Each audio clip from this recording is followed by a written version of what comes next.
Welcome back to Investing Talk Podcast. We're here to help you cut through the noise and get straight to the insights that matter most. Today, we're tackling a question many of you have asked. Is Achieve Life Sciences a good time to buy now? We've taken a close look at all the recent data, from financial reports to analyst views, to help you understand the full picture of Achieve Life Sciences. Our mission is to give you a clear, balanced view without any of the overwhelming jargon. Before we get into the details, if you find this analysis helpful, please remember to subscribe, like, and leave a comment. Your engagement truly helps us bring you more of these detailed looks. And hey, if you'd like us to examine a specific company, just let us know in the comments below. You can also consider buying us a coffee to support our work. Okay, let's unpack this. Achieve Life Sciences. It's a name that's been buzzing, right? Especially in the biotech world. It's a company pushing the envelope against a massive health challenge, but the path to market, as we know, is often filled with breakthroughs and, well, heartbreaks too. So what exactly do they do, and why are they drawing so much attention right now? Yeah, it's important to start by understanding that Achieve Life Sciences is a clinical stage biopharmaceutical company. What that means is they're not yet selling products. They're still in the process of developing and testing them. Their primary focus, and really the reason for all the recent buzz, is their lead product, cetirizine. This is a potential treatment designed for smoking cessation, essentially helping people quit smoking.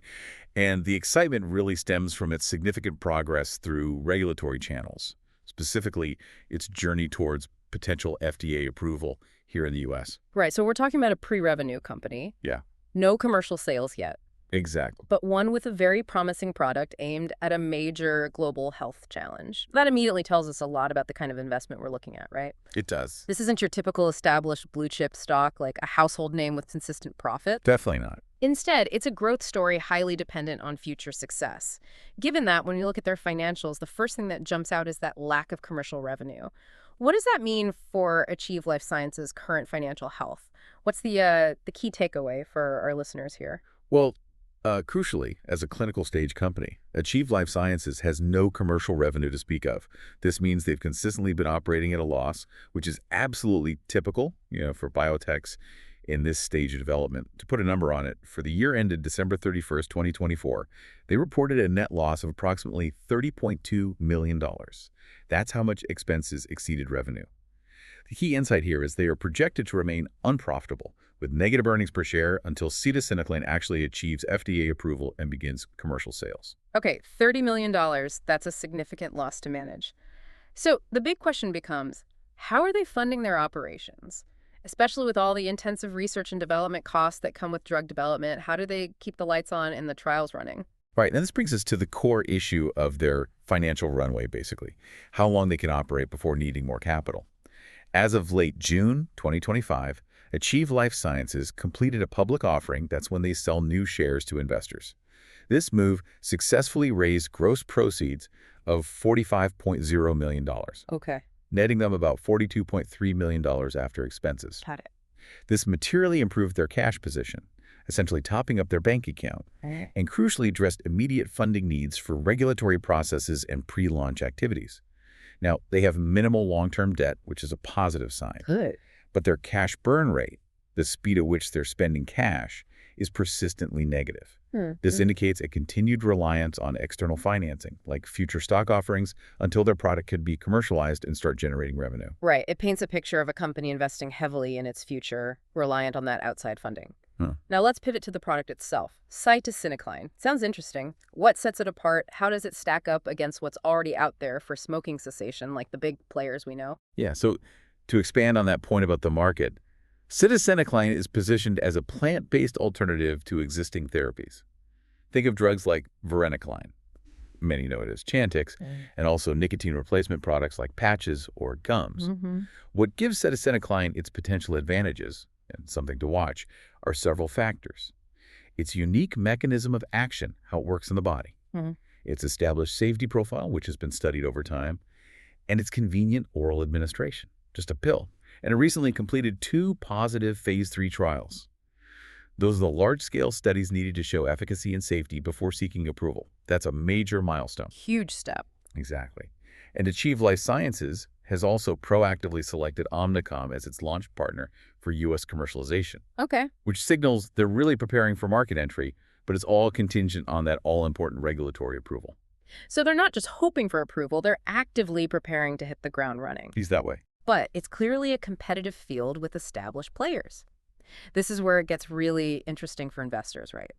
A pre-revenue company in a competitive market. It needs a clear path. Traditional valuation methods often fall short here. What does the valuation look like for a company like this? What metrics are actually meaningful? That's a critical question. And you're right. When it comes to valuation for a pre-revenue biotech, traditional metrics like price to earnings or price to sales ratios, they aren't truly meaningful. Right. Because there are no earnings or commercial sales yet. Right. The key insight here is that you're not buying current earnings. You're buying, essentially, a calculated probability of future success. It makes it a highly speculative bet on a single drug's fate. So if we can't use those common metrics, what do we look at? And for those newer to biotech analysis, what do these terms signify? Well, instead, we look at factors like market capitalization. That's the total value of all its outstanding shares. Currently around $85–90 million for ACHV Life Sciences. We also consider the price-to-book ratio, which compares the company's market value to its book value, essentially its net assets on paper. ACHV's ratio is near or below 2.0, which is generally in line with other clinical stage biotech peers. Okay, so comparable there. Yeah, and analysts often resort to probability-adjusted scenario analyses for valuation. This is a more sophisticated way of estimating value. They assign probabilities to different outcomes like FDA approval, yes or no, market penetration levels, future sales, and then calculate a weighted average value. It's really an educated guess until a product is actually approved and generating real revenue. Got it. So more complex modeling involved. And beyond the fundamentals and future projections, what about the technicals? Looking at the stock chart, the trading patterns, what does that tell us about its recent behavior? What might investors be seeing there? Technically, as of late June and July 2025, ACHV Life Sciences traded mostly in the $3 per share range. This activity was heavily influenced by that public offering and the new drug application, the NDA filing. Makes sense. The stock has a major support level right around $3, which was the offering price, so lots of buyers likely stepped in around there. Resistance seems to be near $3.70, where selling pressure tends to emerge. Short-term moving averages are currently trending sideways, which suggests a period of consolidation. The stock isn't making big moves up or down right now. Kind of waiting. Exactly. The Relative Strength Index, or RSI, is around 50. That indicates neutral momentum. It's neither overbought nor oversold technically. However, volatility definitely increased notably after that offering and the NDA submission news. So the general trend since the capital raise has been sideways, but with price swings largely driven by news and announcements. Okay, so news-driven volatility within a range. Now, this past quarter has certainly been packed with activity for ACHV Life Sciences. It feels like every week there's been something new. What are the absolute key milestones that have recently occurred, the ones our listeners should definitely be aware of? Yeah, one point that truly stands out is just the rapid pace of development recently. In August 2025, ACHV Life Sciences released their Q2 financial results, but more importantly, they highlighted the submission of their new drug application for sitaciticline to the FDA. That's the big one. That NDA is the formal request to approve the drug for sale. It's a colossal, critical step. They also announced that commercial launch partnership with Omnicom and met key safety milestones in their ORCA long-term exposure trial. So positive safety data, too. Good. Then in July 2025, management presented at the BTI Virtual Biotechnology Conference, keeping the investment community updated. And crucially, the Phase 3 ORCA3 trial results were published in JAMA Internal Medicine. That's a highly respected medical journal. Very credible. Adds significant scientific credibility to sitaciticline. And going back to June 2025, that's when they completed that significant $45 million public offering we discussed, which solidified their cash runway into 2026. Right, securing the funding. That's a lot of significant forward momentum packed into just a few months. So looking ahead, what's on the horizon for the next few months? What should investors following ACHV Life Sciences be watching for? Any potential catalysts or important updates coming up? Looking ahead, well, all eyes are squarely on the FDA's NDA review for sitaciticline. Potential approval could come by late 2025 or early 2026. That's the big binary event everyone's focused on. The main event. Absolutely. Upcoming Q2 and Q3 earnings calls, expected around August 7th and November 8th, 2025, respectively, will provide ongoing updates on this process and the company's financials. Other events to watch? Potentially ETF rebalancing around September 20th. This is when exchange-traded funds adjust their holdings. Right, that can move stocks. It can drive temporary buying or selling volume, yeah. We also have institutional 13F filings around October 15th. That's where large investment funds disclose their holdings, which can also influence trading volume and volatility as people see who's buying or selling. Okay. Beyond these scheduled events, are there any rumors or maybe more speculative catalysts swirling around Achieve Life Sciences? Anything catching the market's attention? Yes, there are a few whispers, you could say. Rumors persist about cytisinicline potentially receiving an FDA priority review designation. Faster review. Exactly. It's essentially an accelerated review process, which could significantly speed up that approval timeline if granted. There's also speculation about interest from larger pharmaceutical companies, potential partnering deals, or even an acquisition, given the drug's advanced progress and market potential. Always a possibility in biotech. Always. Additionally, some analysts are anticipating announcements on international commercialization partnerships, expanding beyond the U.S., and maybe potential pipeline expansion, exploring cytisinicline for health issues beyond just nicotine dependence. Interesting potential there, too. Now, any investment has its risks, and a biotech company like Achieve Life Sciences, really banking on a single lead product, certainly has its share. For our listeners, what are the absolute main risk factors they need to understand before considering this stock? Right. This leads us to an important discussion about managing expectations. The primary stock-specific risk, by far, is product approval risk. Failure to secure FDA approval for cytisinicline would severely impact their financial prospects. It could be devastating for the stock price. The binary outcome. Exactly. Then there's capital risk. With continued losses and that cash burn, they require ongoing access to capital markets, which isn't always guaranteed, especially if sentiment shifts. And even with approval, market acceptance of cytisinicline against entrenched therapies like Chantix remains uncertain. Commercial launch execution is a huge hurdle itself. Getting doctors and patients on board? Precisely. And from a broader perspective, the biotech sector is inherently volatile.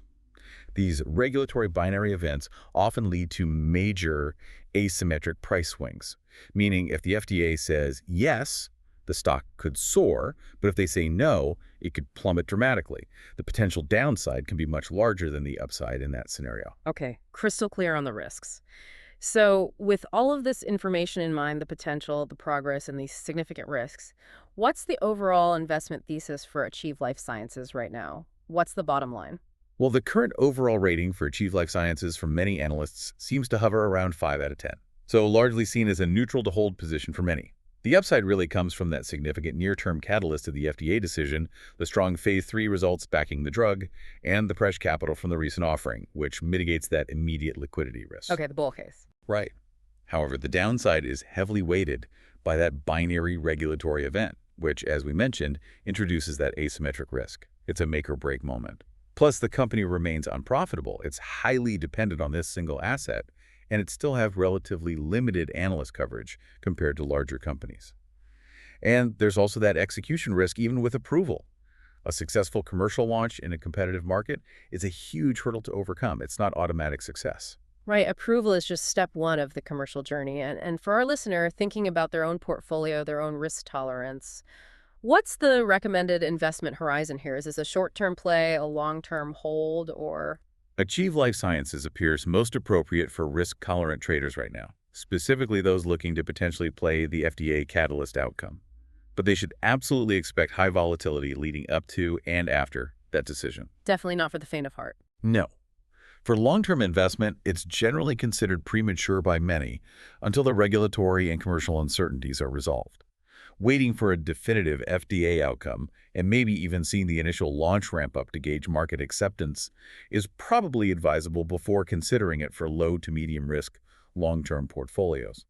It's really a high-stakes bet where patience and a very clear understanding of the risks involved are paramount. So what does this all mean for you, the listener?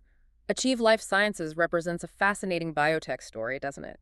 Poised at a critical inflection point with its FDA submission and commercial preparations. It's a high-stakes, potentially high-reward scenario, but one that, as we've laid out, comes with significant risks tied almost entirely to a single product's fate. Yeah, and this raises an important question for anyone considering it. How do you balance that excitement of potential breakthroughs, the real impact this drug could have on public health, with the inherent volatility and the very real risks of a pre-revenue company? Understanding the catalysts, understanding the risks, and knowing your own personal risk tolerance is absolutely key here. Absolutely. The potential for citizenecline to make a real impact on smoking cessation is clear, but the path to market, as we've explored today, is rarely smooth. We hope this comprehensive look at Achieve Life Sciences has provided you with a clearer perspective on whether this might be the right time for you to consider this stock or perhaps wait and see. And as you reflect on Achieve Life Sciences, maybe consider this. How often does true innovation in medicine come with this kind of inherent uncertainty? And what does that mean for investors looking to be part of potentially the next big thing? How much risk are you willing to take to potentially be part of that story?